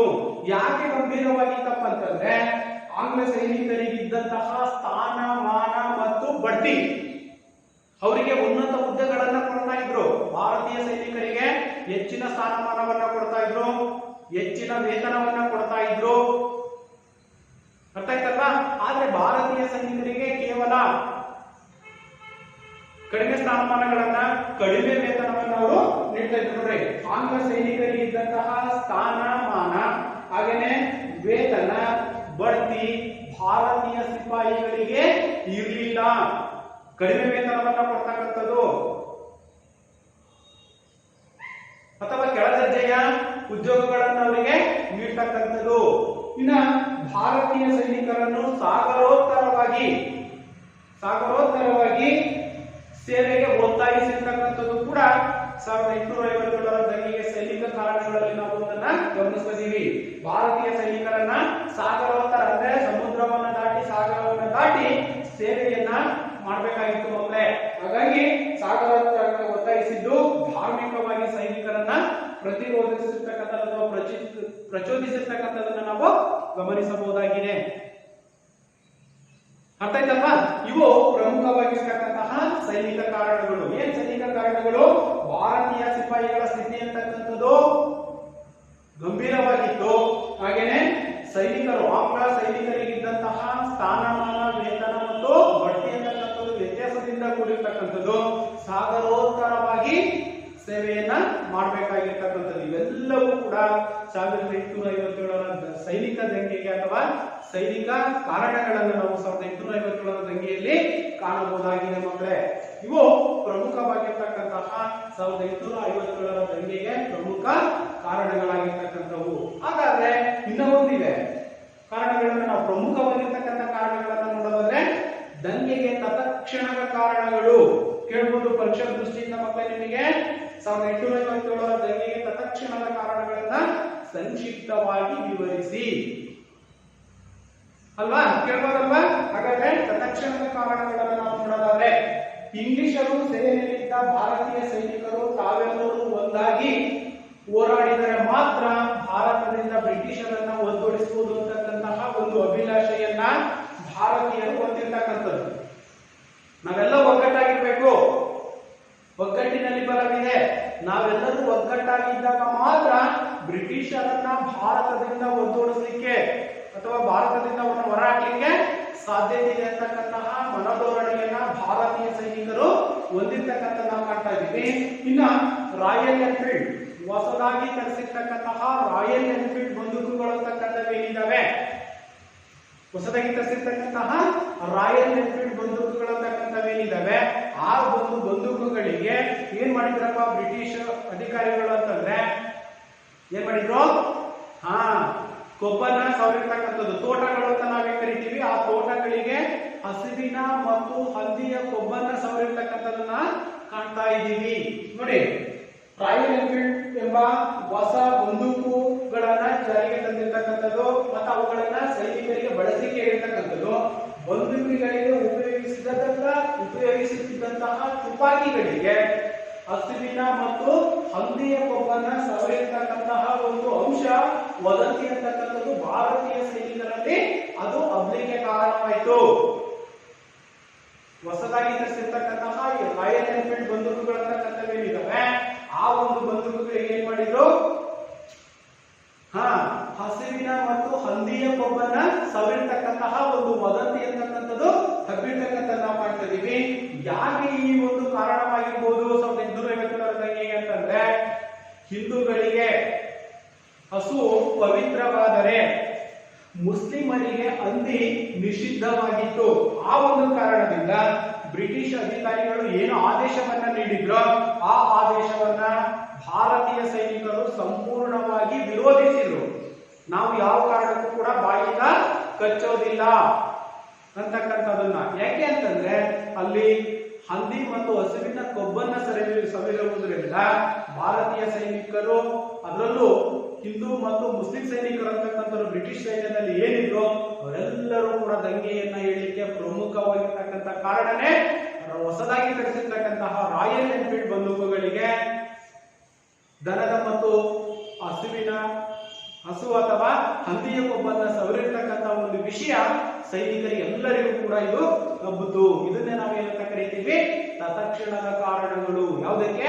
ಪ್ರಥಮ ಸ್ವತಂತ್ರ ಸಂಗ್ರಾಮಕ್ಕೆ ಅಂದ್ರೆ 1857ರ ದಂಗೆಗೆ ತತ್ಕ್ಷಣದ ಕಾರಣಗಳೇ ಯಾವ್ದಪ್ಪ ಅಂತಂದ್ರೆ ಹೊಸದಾಗಿ ತರಿಸಿರ್ತಕ್ಕಂತಹ ರಾಯಲ್ ಎನ್ಫೀಲ್ಡ್ ಬಂದೂಕುಗಳಿಗೆ ಹಸುವಿನ ಮತ್ತು ಹಂದಿಯ ಕೊಬ್ಬನ್ನ ಸವರಿರ್ತಕ್ಕಂಥದ್ದೇ ಇದಕ್ಕೆ ಪ್ರಮುಖವಾಗಿರ್ತಕ್ಕಂಥ ಒಂದು ಕಾರಣವನ್ನು ನಾವು ಇಲ್ಲಿ ಗಮನಿಸಬಹುದಾಗಿದೆ ಮಕ್ಕಳೇ. ಇಷ್ಟು ಪ್ರಮುಖವಾಗಿರ್ತಕ್ಕಂತಹ ದಂಗೆಗೆ ತತ್ಕ್ಷಣದ ಕಾರಣಗಳನ್ನು ನೋಡಿದ್ವಿ ಮಕ್ಕಳೇ. ಹಾಗಾದ್ರೆ ಈ ಒಂದು ದಂಗೆ ಅಂತಕ್ಕಂಥದ್ದು ಎಲ್ಲಿಯವರೆಗೆ ಅದು ಹರಡ್ತಾ ಹೋಯ್ತು, ಹಬ್ತಾ ಹೋಯ್ತು, ಈ ಒಂದು ವದಂತಿ ಅಂತಕ್ಕಂಥದ್ದು ಇಡೀ ಭಾರತದಾದ್ಯಂತ ದಂಗೆ ಅಂತಕ್ಕಂಥದ್ದು ಹರಡಲಿಕ್ಕೆ ಪ್ರಮುಖ ಕಾರಣವಾಗಿರ್ತಕ್ಕಂಥದ್ದೇ ತತ್ಕ್ಷಣದ ಕಾರಣ ಅಂತಕ್ಕಂಥದ್ದು. ಈ ಒಂದು ಕಾರಣದಿಂದ ನೋಡಿ ದಂಗೆಯ ಹರಡುವಿಕೆ ಯಾವ ರೀತಿಯಾಗಿ ಅದು ವ್ಯಾಪ್ತಿಯನ್ನ ಪಡ್ಕೊಳ್ತು ಅಥವಾ ಹರಡ್ತಾ ಹೋಯಿತು. ಬ್ಯಾರಕ್ಪುರದಲ್ಲಿನ ಸೈನಿಕರಿಗೆ ತುಪಾಕಿಯನ್ನ ಹಲ್ಲಿನಿಂದ ಕಚ್ಚಿ ತೆಗೆಯುವಂತೆ ಆದೇಶಿಸಲಾಯಿತು. ಬ್ರಿಟಿಷ್ ಅಧಿಕಾರಿಗಳು ಏನ್ ಮಾಡಿದ್ರು, ಆ ಒಂದು ತುಪಾಕಿಗಳು ಹೊಸದಾಗಿ ತರಿಸಿರ್ತಕ್ಕಂಥ ರಾಯಲ್ ಎನ್ಫೀಲ್ಡ್ ಬಂದೂಕುಗಳು ಏನಿದ್ದಾವೆ ಅವುಗಳನ್ನ ಬಾಯಿಂದ ತೆಗಿಬೇಕು, ಎಳೆದು ತೆಗಿಬೇಕು ಅಂತಕ್ಕಂತಹದನ್ನ ಬ್ಯಾರಕ್ಪುರದ ಸೈನಿಕರಿಗೆ ಆದೇಶವನ್ನ ನೀಡಿದ್ರು. ಮಂಗಲ್ ಪಾಂಡೆ ಅಂತಕ್ಕಂತಹ ವ್ಯಕ್ತಿ ಏನಿದ್ದಾನೆ, ಮಂಗಲ್ ಪಾಂಡೆಯು ಬ್ರಿಟಿಷ್ ಅಧಿಕಾರಿಯನ್ನೇ ಆ ಸಂದರ್ಭದಲ್ಲಿ ಕೊಲೆಯನ್ನ ಮಾಡ್ದ. ಕಾರಣ ಆ ಒಂದು ಬಂದೂಕುಗಳನ್ನ ನಿರಾಕರಿಸಿದ್ದರಿಂದ ಅಥವಾ ಅವರು ಹೇಳಿರ್ತಕ್ಕಂಥ ಕೆಲಸವನ್ನ ನಿರಾಕರಿಸಿದ್ದ ನೋಡಿ ಇಲ್ಲಿ ಆ ಒಂದು ಮಂಗಲ್ ಪಾಂಡೆ ಅಂತಕ್ಕಂಥ ಒಬ್ಬ ಸೈನಿಕ ಏನಿದ್ದಾನೆ ಬ್ರಿಟಿಷ್ ಅಧಿಕಾರಿಯನ್ನ ಕೊಂದು ಹಾಕಿದನು. ಮಂಗಲ್ ಪಾಂಡೆಯನ್ನ ಬಂಧಿಸಿ ಅಂತಿಮವಾಗಿ ಅವನನ್ನ ಗಲ್ಲಿಗೇರಿಸಿರ್ತಕ್ಕಂಥದ್ದು ನಾವು ಕಾಣ್ತಾ ಇದ್ದೀವಿ. ಈ ರೀತಿಯಾಗಿ ಭಾರತದಾದ್ಯಂತಲೂ ಕೂಡ ಈ ಒಂದು ದಂಗೆ ಅಂತಕ್ಕಂಥದ್ದು ಹಂತವಾಗಿ ಇದು ಹಬ್ಬುತ್ತಾ ಬಂದಿರತಕ್ಕಂಥದ್ದನ್ನು ನಾವು ಗಮನಿಸಬಹುದಾಗಿದೆ. ಇನ್ನ ಝಾನ್ಸಿಯಲ್ಲಿ ನಾವು ಹೋರಾಟವನ್ನ ಕಾಣ್ತೀವಿ. ಝಾನ್ಸಿ ರಾಣಿ ಲಕ್ಷ್ಮೀಬಾಯಿ ನಮಗೆ ಗೊತ್ತಿರಬೇಕು ಅಲ್ವಾ, ವೀರ ಮಹಿಳೆ ಅಂತಲೂ ಕೂಡ ನಾವು ಆಕೆಯನ್ನ ಕರೀತಕ್ಕಂಥದ್ದು. ಝಾನ್ಸಿಯಲ್ಲಿ ಲಕ್ಷ್ಮೀಬಾಯಿಯ ಒಂದು ನಾಯಕತ್ವ ಅಂತಕ್ಕಂಥದ್ದು ಕೂಡ ದಂಗೆ ಇದ್ದಿರ್ತಕ್ಕಂಥ ನಾವು ಕಾಣ್ತಾ ಇದೀವಿ ಅಲ್ವಾ. ಹಾಗೇನೆ ಕಾನ್ಪುರ ಬ್ರಿಟಿಷರ ವಶವಾಗಿರ್ತಕ್ಕಂಥದ್ದು. ನಂತರ ತ್ಯಾತೆ ಟೋಪಿ ಝಾನ್ಸಿ ರಾಣಿ ಲಕ್ಷ್ಮೀಬಾಯಿಗೆ ಸಹಾಯದ ಹಸ್ತವನ್ನು ಕೂಡ ನೀಡಿರ್ತಕ್ಕಂಥದ್ದನ್ನು ಕೂಡ ನಾವು ಕಾಣ್ತಾ ಇದೀವಿ. ಈ ರೀತಿಯಾಗಿ ಝಾನ್ಸಿಯಲ್ಲೂ ಕೂಡ ಬ್ರಿಟಿಷರ ವಿರುದ್ಧ ದಂಗೆ ಅಂತಕ್ಕಂಥದ್ದು ಹೇಳಿಕೆ ಪ್ರಮುಖ ಕಾರಣವನ್ನು ಕೂಡ ನಾವು ಕಾಣ್ತಾ ಇದೀವಿ. ಅದೇ ರೀತಿಯಾಗಿ ಇನ್ನು ಲಕ್ನೋವಿನಲ್ಲಿ ನಡೆದಿರ್ತಕ್ಕಂತಹ ದಂಗೆ, ಲಕ್ನೋವಿನಲ್ಲೂ ಕೂಡ ಬ್ರಿಟಿಷರ ವಿರುದ್ಧ ಕೆಲವು ದಂಗೆಗಳು ಅಂತಕ್ಕಂಥವು ಕೂಡ ನಡೆದಿರ್ತಕ್ಕಂಥ ನಾವು ಕಾಣ್ತಾ ಇದೀವಿ. ಇಲ್ಲಿ ಲಕ್ನೋವಿನಲ್ಲಿ ಬೇಗಂ ಹಜರತ್ ಮಹಲ್ ಬ್ರಿಟಿಷರ ವಿರುದ್ಧ ದಂಗೆ ಎದ್ದಿರ್ತಕ್ಕಂಥ ನಾವು ಕಾಣ್ತಿದೀವಿ. ಬೇಗಂ ಹಜರತ್ ಮಹಲ್ ಅಂತಕ್ಕಂಥವಳು ಅಂತಿಮವಾಗಿ ಬ್ರಿಟಿಷರ ವಶವಾಗಿರ್ತಕ್ಕಂಥದ್ದನ್ನು ಕೂಡ ಕಾಣಬಹುದಾಗಿದೆ. ಇಲ್ಲಿಂದ ಸಂಗ್ರಾಮವು ಯಮುನಾ ನದಿಯ ತೀರದ ದಕ್ಷಿಣದವರೆಗೂ ಕೂಡ ಹಬ್ಬಿರ್ತಕ್ಕಂಥದ್ದು. ಯಾವುದೋ 1857ರ ದಂಗೆ ಅಂತಕ್ಕಂಥದ್ದು. ದತ್ತು ಮಕ್ಕಳಿಗೆ ಹಕ್ಕಿಲ್ಲ ನೀತಿಗಳಿಂದಾಗಿ ಝಾನ್ಸಿ ರಾಣಿ ಲಕ್ಷ್ಮೀಬಾಯಿ ಅಂತಕ್ಕಂಥವಳು ಹೋರಾಟವನ್ನ ಮಾಡಿರ್ತಕ್ಕಂಥ ನಾವು ಕಾಣ್ತಾ ಇದೀವಿ. ಆ ಸಂದರ್ಭದಲ್ಲಿ ಝಾನ್ಸಿ ರಾಣಿ ಲಕ್ಷ್ಮೀಬಾಯಿ ಯಾವುದು ಗ್ವಾಲಿಯರ್ ಅಂತಕ್ಕಂಥ ಒಂದು ಪ್ರದೇಶ ಏನಿದೆ ಈ ಒಂದು ಪ್ರದೇಶವನ್ನು ಅವಳು ವಶಪಡಿಸಿಕೊಂಡು ನಂತರ ರಾಣಿ ಹೋರಾಡಿ ಮರಣವನ್ನ ಹೊಂದಿರ್ತಕ್ಕಂಥದ್ದನ್ನು ಕೂಡ ನಾವು ಕಾಣಬಹುದಾಗಿದೆ. ಅರ್ಥ ಆಯ್ತಲ್ಲ ಮಕ್ಕಳೇ. ನಂತರ ನಾವು 1857ರ ದಂಗೆಯ ವಿಫಲತೆಗೆ ಕಾರಣಗಳು ಏನು, ಬ್ರಿಟಿಷರ ವಿರುದ್ಧ ಸಾಕಷ್ಟು ದಂಗೆಗಳಂತಕ್ಕಂಥವು ಭಾರತದಲ್ಲಿ ಸಂಪೂರ್ಣವಾಗಿ ದಂಗೆಗಳಂತಕ್ಕಂಥವು, ಆ ಒಂದು ದಂಗೆ ಅಂತಕ್ಕಂಥದ್ದು ವಿಫಲವಾಗಲಿಕ್ಕೆ ಪ್ರಮುಖ ಕಾರಣಗಳೇನು? 1857ರ ದಂಗೆ ವಿಫಲತೆಯನ್ನು ಹೊಂದಲಿಕ್ಕೆ ಪ್ರಮುಖ ಕಾರಣಗಳೇನು? ಬಹಳ ಇಂಪಾರ್ಟೆಂಟ್ ಆಗಿರ್ತಕ್ಕಂಥ ಪ್ರಶ್ನೆ ಮಕ್ಕಳೇ. ಪರೀಕ್ಷಾ ದೃಷ್ಟಿಯಿಂದ ಸಾಕಷ್ಟು ಸರಿನೂ ಕೂಡ ಈ ಒಂದು ಪ್ರಶ್ನೆ ಅಂತಕ್ಕಂಥದ್ದು ಬಂದೇ ಬರುತ್ತೆ. ನೋಡೋಣ 1857ರ ದಂಗೆಯ ವಿಫಲತೆಗೆ ಕಾರಣಗಳೇನು ನೋಡಿ. ಇದು ಇಡೀ ಭಾರತವನ್ನ ವ್ಯಾಪಿಸಿದ ದಂಗೆಯಾಗಿರಲಿಲ್ಲ. 1857ರ ದಂಗೆ ಅಂತಕ್ಕಂಥದ್ದು ಏನಿದೆ ಇಡೀ ಭಾರತವನ್ನ ವ್ಯಾಪಿಸಿರ್ತಕ್ಕಂತಹ ದಂಗೆ ಆಗಿರ್ಲಿಲ್ಲ. ಕೇವಲ ಆ ಒಂದು ಸಂಸ್ಥಾನಗಳು ಮಾತ್ರ ಬ್ರಿಟಿಷರ ಒಂದು ಗುಲಾಮಗಿರಿಯಿಂದ ವಾಪಸ್ ಬರಬೇಕು ಅಥವಾ ನಮ್ಮ ಸಾಮ್ರಾಜ್ಯವನ್ನು ನಾವು ಕಾಪಾಡ್ಕೋಬೇಕು, ಅದು ಸಂಸ್ಥಾನವನ್ನ ನಾವು ಪಡ್ಕೋಬೇಕು ಅಂತಕ್ಕಂಥ ಒಂದು ಇಚ್ಛೆಯನ್ನು ಅವರು ಹೊಂದಿರತಕ್ಕಂಥದ್ದು. ಹಾಗಾಗಿ ಇದು ಇಡೀ ಭಾರತವನ್ನ ವ್ಯಾಪಿಸಿದ ದಂಗೆಯಾಗಿರ್ಲಿಲ್ಲ. ಇನ್ನು ಎರಡನೇದಾಗಿರ್ತಕ್ಕಂಥದ್ದು ಇದು ದೇಶದ ಬಿಡುಗಡೆಗಾಗಿ ನಡೆದಿದ್ದಕ್ಕಿಂತ ರಾಜ ಮತ್ತು ರಾಣಿಯರ, ನಾನು ಅವಾಗ ಹೇಳಿದಲ್ವಾ, ಸಂಸ್ಥಾನಗಳನ್ನ ಬ್ರಿಟಿಷರಿಂದ ಸ್ವತಂತ್ರ ಪಡಿಸ್ಕೋಬೇಕು ಅಂತಕ್ಕಂತಹ ಉದ್ದೇಶದಿಂದ ಈ ಒಂದು ದಂಗೆ ಅಂತಕ್ಕಂಥದ್ದು ನಡೆದಿರ್ತಕ್ಕಂಥದ್ದು. ಸಂಪೂರ್ಣವಾಗಿ ಇಡೀ ಭಾರತನೇ ದಂಗೆಯನ್ನ ಹೇಳಿಲ್ಲ. ಇನ್ನ ಮೂರನೇದಾಗಿರ್ತಕ್ಕಂಥದ್ದು ಇದು ಯೋಚಿತ ದಂಗೆ ಹೇಗಿದೆ, ಅನಿರೀಕ್ಷಿತ ದಂಗೆ ಹೇಗಿತ್ತು. ಯಾವುದೇ ಒಂದು ಯೋಚನೆಯನ್ನ ಮಾಡ್ಕೊಂಡು ನಾವು ಪ್ಲಾನ್ ಅನ್ನ ಮಾಡ್ಕೊಂಡು ದಂಗೆಗಳನ್ನ ಮಾಡಿದಂತ ಸಂದರ್ಭಗಳಲ್ಲಿ ಅವು ಯಶಸ್ವಿಯಾಗಲಿಕ್ಕೆ ಸಾಧ್ಯತೆ ಇದೆ. ಆದ್ರೆ ಇಲ್ಲಿ ಯಾವುದೇ ರೀತಿಯಾಗಿರ್ತಕ್ಕಂತಹ ಯೋಚಿತವಾಗಿರ್ತಕ್ಕಂತಹ ದಂಗೆಗಳನ್ನ ಭಾರತೀಯ ಸೈನಿಕರು ನಡೆಸ್ತಾ ಇರಲಿಲ್ಲ. ಅನಿರೀಕ್ಷಿತವಾಗಿ ಯಾರ ಮೇಲೆ ಬ್ರಿಟಿಷರು ಯಾವ ಪ್ರದೇಶಗಳನ್ನ ಆಕ್ರಮಿಸಲಿಕ್ಕೆ ಹೋಗಿದಾರೋ ಆ ಒಂದು ಪ್ರದೇಶಗಳಲ್ಲಿ ಮಾತ್ರ ಅಲ್ಲಿ ದಂಗೆಗಳಂತಕ್ಕಂಥ ವೇಳೆಗೆ ಪ್ರಮುಖ ಕಾರಣವಾಗಿರ್ತಕ್ಕಂಥ ನಾವು ಕಾಣ್ತೀವಿ. ಇನ್ನ ಬ್ರಿಟಿಷ್ ಸೈನ್ಯದಲ್ಲಿದ್ದ ಒಗ್ಗಟ್ಟು ಭಾರತೀಯ ಸೈನಿಕರಲ್ಲಿ ಇರಲಿಲ್ಲ. ನೋಡಿ, ಬ್ರಿಟಿಷ್ ಸೈನಿಕರು ಒಗ್ಗಟ್ಟಿನಿಂದ ಇದ್ರು, ಆದ್ರೆ ಭಾರತೀಯ ಸೈನಿಕರಲ್ಲಿ ಒಗ್ಗಟ್ಟಿನ ಕೊರತೆ ಅಂತಕ್ಕಂಥದ್ದಿತ್ತು. ಮುಂದೆ ನಡೆಸ್ತಕ್ಕಂಥ ಮಾರ್ಗದರ್ಶಕರ ಕೊರತೆ ಅಂತಕ್ಕಂಥದ್ದು ಕೂಡ ಭಾರತೀಯ ಸೈನಿಕರಲ್ಲಿ ಇದ್ದಂತ ಕಾರಣನೇ 1857ರ ದಂಗೆ ವಿಫಲತೆಯನ್ನು ಹೊಂದಲಿಕ್ಕೆ ಪ್ರಮುಖ ಕಾರಣವಾಗಿರ್ತಕ್ಕಂಥದ್ದು. ಇನ್ನ ದಂಗೆಗೆ ಸೂಕ್ತ ಮಾರ್ಗದರ್ಶನ ಅಂತಕ್ಕಂಥದ್ದು ಕೊಡ್ತಕ್ಕಂಥದ್ದು ಯಾರು ಇರಲಿಲ್ಲ. ಒಗ್ಗಟ್ಟಿನ ಕೊರತೆ ಇತ್ತು, ಮಾರ್ಗದರ್ಶನವನ್ನ ನೀಡ್ತಕ್ಕಂಥವ್ರು ಕೂಡ ಯಾರು ಕೂಡ ಅಲ್ಲಿ ಇರಲಿಲ್ಲ. ವ್ಯವಸ್ಥಿತವಾಗಿರ್ತಕ್ಕಂಥ ಒಂದು ಸಂಘಟನೆ ಅಂತಕ್ಕಂಥದ್ದು ಕೂಡ ಭಾರತೀಯ ಸೈನಿಕರಲ್ಲಿ ಇರಲಿಲ್ಲ. ಆ ಕಾರಣದಿಂದ 1857ರ ದಂಗೆ ವಿಫಲತೆಯನ್ನು ಹೊಂದಲಿಕ್ಕೆ ಪ್ರಮುಖ ಕಾರಣವಾಗಿರ್ತಕ್ಕಂಥದ್ದು. ಇನ್ನ ಸೈನಿಕರಿಗೆ ಪರಿಣಿತಿ, ತರಬೇತಿ ಅಂತಕ್ಕಂಥದ್ದು ಇರಲಿಲ್ಲ. ಸೂಕ್ತ ಸೈನ್ಯ ನಾಯಕತ್ವದ ಕೊರತೆ ಅಂತಕ್ಕಂಥದ್ದಿತ್ತು, ಶಿಸ್ತಿನ ಕೊರತೆ ಅಂತಕ್ಕಂಥದ್ದಿತ್ತು. ಆದ್ರೆ ಬ್ರಿಟಿಷ್ ಸೈನ್ಯದಲ್ಲಿ ಆಗಿರಲಿಲ್ಲ. ಶಿಸ್ತು ಅಂತಕ್ಕಂಥದ್ದು ಕೂಡ ನಾವಲ್ಲಿ ಒಗ್ಗಟ್ಟು ಅಂತಕ್ಕಂಥದ್ದನ್ನು ಕೂಡ ಕಾಣ್ತಾ ಇದ್ವಿ. ಇನ್ನ ಹೋರಾಟಗಾರರಲ್ಲಿ ನಿಶ್ಚಿತ ಗುರಿ ಇರಲಿಲ್ಲ. ನಾವ್ ಏನಾದ್ರೂ ಮಾಡಿ ಭಾರತದಲ್ಲಿ ಅಥವಾ ಭಾರತದಿಂದ ಬ್ರಿಟಿಷರನ್ನ ಒದ್ದೋಡಿಸ್ಬೇಕಂತಕ್ಕಂಥ ನಿಶ್ಚಿತ ಗುರಿ ಅಂತಕ್ಕಂಥದ್ದು ಯಾವ ಸೈನಿಕರಲ್ಲೂ ಕೂಡ ಇಲ್ಲದೇ ಇರ್ತಕ್ಕಂಥ ಕಾರಣ ನೋಡಿ, ಹೋರಾಟಗಾರರಲ್ಲಿ ನಿಶ್ಚಿತ ಗುರಿ ಅಂತಕ್ಕಂಥದ್ದು ಇರಲಿಲ್ಲ. ಇನ್ನ ದೇಶೀಯ ಸಂಸ್ಥಾನಗಳ ರಾಜರು ಬ್ರಿಟಿಷರಿಗೆ ತೋರಿರ್ತಕ್ಕಂಥ ನಿಷ್ಠೆ, ಕೆಲವೊಂದು ಸಂದರ್ಭಗಳಲ್ಲಿ ಭಾರತೀಯ ರಾಜರುಗಳಂತಕ್ಕಂಥದ್ದು ಏನಿದ್ದಾರೆ ಬ್ರಿಟಿಷರಿಗೆ ನಿಷ್ಠೆಯಿಂದ ಇರ್ತಕ್ಕಂಥ ನಾವು ಕಾಣ್ತಾ ಇದೀವಿ. ಆ ಒಂದು ಸಂದರ್ಭದಲ್ಲಿ ಎಲ್ಲರೂ ಒಗ್ಗಟ್ಟಾಗಿ ಹೋರಾಟವನ್ನ ಮಾಡಿದ್ರೆ ಮಾತ್ರ ಬ್ರಿಟಿಷರನ್ನ ಭಾರತದಿಂದ ತೊಲಗಿಸಲಿಕ್ಕೆ ಸಾಧ್ಯತೆ ಇದೆ. ಕೆಲವೊಂದು ದೇಶದ್ರೋಹಿಗಳು ಅಂತ ನಾವೇ ಕರಿತೀವಿ. ಆ ದೇಶದ್ರೋಹಿಗಳು ಏನಾದರೂ ಇಲ್ಲಿ ಇದ್ದಂತ ಸಂದರ್ಭಗಳಲ್ಲಿ ನಾವು ಯಾವ ಕಾರಣಕ್ಕೂ ಕೂಡ ಆ ಒಂದು ಬ್ರಿಟಿಷರನ್ನು ಒದ್ದೋಡಿಸಲಿಕ್ಕೆ ಸಾಧ್ಯತೆ ಇಲ್ಲ. ಹಾಗಾಗಿನೇ ಹೋರಾಟಗಾರರಲ್ಲಿ ನಿಶ್ಚಿತ ಗುರಿ ಅಂತಕ್ಕಂಥದ್ದು ಇರಲಿಲ್ಲ. ದೇಶೀಯ ಸಂಸ್ಥಾನಗಳ ರಾಜರು ಬ್ರಿಟಿಷರಿಗೆ ನೀಡಿರ್ತಕ್ಕಂತಹ ನಿಷ್ಠೆ ಅದು ಪ್ರಮುಖವಾಗಿರ್ತಕ್ಕಂಥ ಒಂದು ಪರಿಣಾಮಗಳನ್ನು ನಾವು ಕಾಣ್ತಾ ಇದ್ದೀವಿ. ಇನ್ನ ಸಿಪಾಯಿಗಳು ಲೂಟಿ, ದರೋಡೆ ಮೊದಲಾದ ತಪ್ಪುಗಳಿಂದಾಗಿ ಜನರ ಒಂದು ವಿಶ್ವಾಸವನ್ನು ಕೂಡ ಕಳ್ಕೊಂಡಿದ್ರು. ಕೇವಲ ಭಾರತೀಯ ಸೈನಿಕರು ಅಂತಕ್ಕಂಥವರು ಬರೀ ಬ್ರಿಟಿಷರ ವಿರುದ್ಧ ಹೋರಾಟವನ್ನ ಮಾಡಿಲ್ಲ, ಲೂಟಿಗಳನ್ನ ಮಾಡಿದ್ರು, ವೈಯಕ್ತಿಕವಾಗಿ ಲೂಟಿಗಳನ್ನ ಮಾಡಿದ್ರು, ಕೆಲವು ದರೋಡೆಗಳನ್ನ ಮಾಡಿದ್ರು. ಹಾಗಾಗಿ ಭಾರತೀಯ ಒಂದು ಮನ್ನಣೆಯನ್ನ ಪಡೆಯಲಿಕ್ಕೆ, ಜನರ ಪ್ರೀತಿಯನ್ನ ಪಡೆಯಲಿಕ್ಕೆ ಅದು ಸಾಧ್ಯವಾಗಲಿಲ್ಲ. ಇವೆಲ್ಲ ಅಂಶಗಳು ಕೂಡ 1857ರ ದಂಗೆ ಅಂತಕ್ಕಂಥದ್ದು ವಿಫಲತೆಯನ್ನ ಹೊಂದಲಿಕ್ಕೆ ಪ್ರಮುಖ ಕಾರಣಗಳಾಗಿರ್ತಕ್ಕಂಥವು ಮಕ್ಕಳೇ. ಅರ್ಥ ಆಯ್ತಲ್ವಾ? ಬಹಳಷ್ಟು ಇಂಪಾರ್ಟೆಂಟ್ ಆಗಿರ್ತಕ್ಕಂತಹ 3 ಅಂಕದ ಪ್ರಶ್ನೆಗಳು ಕೂಡ ಇಲ್ಲಿ ಬರುವ ಸಾಧ್ಯತೆ ಇರುತ್ತೆ ಮಕ್ಕಳೇ. ಹಾಗಾದ್ರೆ 1857ರ ದಂಗೆಯ ಪರಿಣಾಮಗಳು ಏನು? 1857ರ ದಂಗೆ ವಿಫಲತೆಯನ್ನ ಹೊಂದ ಆದ್ರಿಂದ ಉಂಟಾಗಿರ್ತಕ್ಕಂತಹ ಪರಿಣಾಮಗಳೇನು? ಯಾವುದು? 1857ರ ದಂಗೆ ವಿಫಲತೆಯನ್ನ ಹೊಂದಲಿಕ್ಕೆ ಹಲವಾರು ಅಂಶಗಳನ್ನು ನಾವಿಲ್ಲಿ ಗಮನಿಸಬಹುದು. ನೋಡೋಣ. ಈಸ್ಟ್ ಇಂಡಿಯಾ ಕಂಪನಿಯ ಆಡಳಿತ ಕೊನೆಗೊಂಡು ಬ್ರಿಟಿಷ್ ಸಾಮ್ರಾಜ್ಞಿಗೆ ಆಡಳಿತ ಅಂತಕ್ಕಂಥದ್ದು ವರ್ಗಾವಣೆಗೊಂಡು ಬ್ರಿಟನ್ನಿನ ರಾಣಿ ಅಂತಕ್ಕಂಥವರಲ್ಲಿ ನೇರವಾಗಿ ಆಡಳಿತವನ್ನ ವಹಿಸಿಕೊಂಡು ಭಾರತದ ವ್ಯವಹಾರವನ್ನ ಬ್ರಿಟಿಷ್ ಪಾರ್ಲಿಮೆಂಟಿನ ಭಾರತದ ವ್ಯವಹಾರಗಳ ಕಾರ್ಯದರ್ಶಿಗೆ ಒಪ್ಪಿಸಲಾಯಿತು. ಇನ್ನು ಮೂರನೇದಾಗಿರ್ತಕ್ಕಂಥದ್ದು 1858ರಲ್ಲಿ ರಾಣಿಯ ಘೋಷಣೆ ಅಂತಕ್ಕಂಥ ಆಗಿರ್ತಕ್ಕಂಥದ್ದೇನಿದೆ 1858ರಲ್ಲಿ ರಾಣಿಯ ಘೋಷಣೆಗಳು, ಕೆಲವೊಂದು ಭಾರತೀಯರಿಗೆ ಅವಳು ಘೋಷಣೆಯನ್ನು ಕೂಡ ಕೊಟ್ಟಿದ್ದು, ಭಾರತೀಯರಿಗೆ ಸುಭದ್ರವಾಗಿರ್ತಕ್ಕಂಥ ಸರ್ಕಾರವನ್ನ ನೀಡ್ತೀವಿ, ಸುಭದ್ರವಾಗಿರ್ತಕ್ಕಂತಹ ಸರ್ಕಾರವನ್ನ ನೀಡ್ತೀವಿ ಅಂತಕ್ಕಂಥ ಒಂದು ಆಶ್ವಾಸನೆಯನ್ನು ಕೂಡ ಕೊಟ್ಟಿದ್ದು.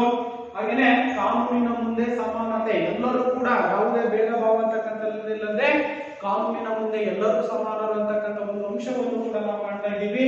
ಹಾಗೇನೆ ಭಾರತೀಯರ ಪ್ರೀತಿ ಮತ್ತು ಬೆಂಬಲ ವಿಶ್ವಾಸವಿಲ್ಲದಿದ್ದರೆ ಭಾರತದಲ್ಲಿ ನಾವು ಯಶಸ್ವಿಯಾಗಿ ಆಡಳಿತವನ್ನ ಮಾಡಲಿಕ್ಕೆ ಸಾಧ್ಯ ಇಲ್ಲ ಅಂತಕ್ಕಂತಹ ಮನೋಭಾವನೆಯನ್ನ ಬ್ರಿಟಿಷರು ಹೊಂದಿರ್ತಕ್ಕಂಥದ್ದು.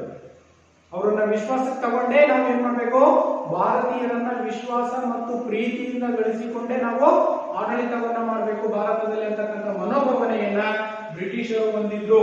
ಇನ್ನ ಶಾಸನ ರೂಪಿಸುವ ಪ್ರಕ್ರಿಯೆಯಲ್ಲಿ ಭಾರತೀಯರನ್ನ ಒಳಗೊಳ್ಳುವ ನೀತಿಯನ್ನ ಅವರು ಜಾರಿಗೆ ತಂದಿದ್ರು. ಏನಾದರೂ ಒಂದು ನಿಯಮಗಳನ್ನ ಜಾರಿಗೆ ತರಬೇಕಂತಂದ್ರೆ ಅಲ್ಲಿ ಭಾರತೀಯರನ್ನು ಸೇರಿಸಿಕೊಂಡೇ ನಿಯಮಗಳು ಕಾನೂನುಗಳನ್ನ ಅವರು ಜಾರಿಗೆ ತಂದಿರ್ತಕ್ಕಂಥ ನಾವು ಕಾಣ್ತಾ ಇದ್ದೀವಿ. ಇದು ಭಾರತೀಯರ ಸ್ವತಂತ್ರ ಹೋರಾಟಕ್ಕೆ ದಿಕ್ಸೂಚಿಯಾಗಿರ್ತಕ್ಕಂಥ ನಾವು ಕಾಣ್ತಾ ಇದೀವಿ. ಇವೆಲ್ಲವೂ ಕೂಡ ಏನಾದರೂ ಮಾಡಿ ಬ್ರಿಟಿಷರನ್ನ ಭಾರತದಿಂದ ಓಡಿಸ್ಬೇಕಂತಕ್ಕಂತಹ ಭಾರತೀಯರಲ್ಲಿ ಒಂದು ದಿಕ್ಸೂಚಿ ಅಂತಕ್ಕಂಥದ್ದು ನಮಗೆ ಸಿಕ್ಕಿರ್ತಕ್ಕಂಥದ್ದು. ಇನ್ನು ಭಾರತೀಯರು ಇನ್ನು ಮುಂದೆ ಹೋರಾಟದ ಪರ್ಯಾಯ ಮಾರ್ಗವನ್ನು ಹುಡುಕಿಕೊಳ್ಳುವ ಅನಿವಾರ್ಯತೆ ಕಂಡುಕೊಂಡರು. ಯಾವಾಗ ಈ ರೀತಿಯಾಗಿರ್ತಕ್ಕಂಥ ಹೊಸ ಹೊಸ ಕಾನೂನುಗಳಂತಕ್ಕಂಥವು ಜಾರಿಗೆ ತಂದ್ರ ಅವಾಗ ಸಂಪೂರ್ಣವಾಗಿ ಭಾರತದಿಂದ ಒದ್ದೋಡಿಸ್ಬೇಕು, ಸ್ವತಂತ್ರದ ಒಂದು ಹೋರಾಟ ಅಂತಕ್ಕಂಥದ್ದು ಭಾರತೀಯರಿಗೆ ಅನಿವಾರ್ಯವಾಗಿರ್ತಕ್ಕಂಥದ್ದನ್ನು ಕೂಡ ನಾವು ಕಾಣ್ತಾ ಇದ್ದೀವಿ. ಇದು 1857ರ ದಂಗೆಗೆ ಪ್ರಮುಖವಾಗಿರ್ತಕ್ಕಂತಹ ಪರಿಣಾಮಗಳನ್ನ ನಾವು ಗಮನಿಸಿದ್ವಿ ಮಕ್ಕಳೇ ಅಲ್ವಾ. ಇಷ್ಟು ಪ್ರಮುಖವಾಗಿರ್ತಕ್ಕಂಥ ಭಾರತದ ಪ್ರಥಮ ಸ್ವತಂತ್ರ ಸಂಗ್ರಾಮ. ಇಲ್ಲಿಯವರೆಗೆ ನಾವು ಪ್ರಥಮ ಸ್ವತಂತ್ರ ಸಂಗ್ರಾಮಕ್ಕೆ ಕಾರಣಗಳು, ರಾಜಕೀಯ ಕಾರಣಗಳು, ಆರ್ಥಿಕ ಕಾರಣಗಳು, ಸೈನಿಕ ಕಾರಣಗಳು ಅಲ್ವಾ, ಹಾಗೇನೆ ಆಡಳಿತಾತ್ಮಕ ಕಾರಣಗಳು, ತತ್ಕ್ಷಣದ ಕಾರಣಗಳನ್ನ ತಿಳ್ಕೊಂಡ್ವಿ.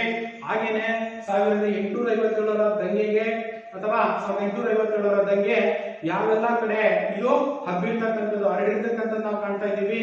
ಇನ್ನ 1857ರ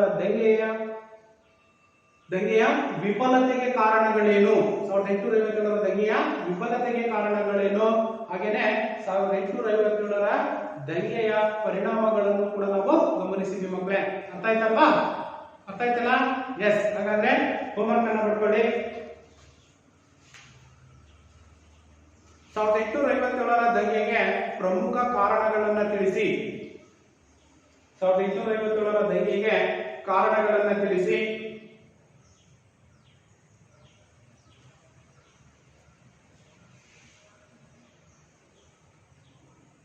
ಮುಂದಿನ ಪ್ರಶ್ನೆ,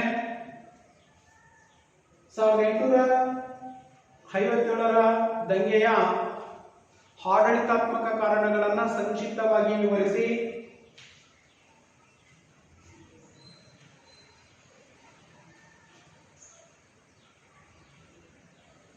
ಮುಂದಿನ ಪ್ರಶ್ನೆ, 1800ರ ದಂಗೆಯ ವಿಫಲತೆಗೆ ಕಾರಣಗಳನ್ನು ತಿಳಿಸಿ. 1857ರ ದಂಗೆಯ ವಿಫಲತೆಗೆ ಕಾರಣಗಳನ್ನು ತಿಳಿಸಿ. ಮುಂದಿನ ಪ್ರಶ್ನೆ, 1857ರ ದಂಗೆಯ ಪರಿಣಾಮಗಳನ್ನು ಸಂಕ್ಷಿಪ್ತವಾಗಿ ವಿವರಿಸಿ.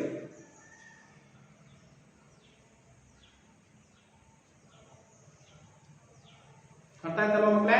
ಇದು ಭಾರತದ ಪ್ರಥಮ ಸ್ವಾತಂತ್ರ್ಯ ಸಂಗ್ರಾಮ. ಧನ್ಯವಾದಗಳು.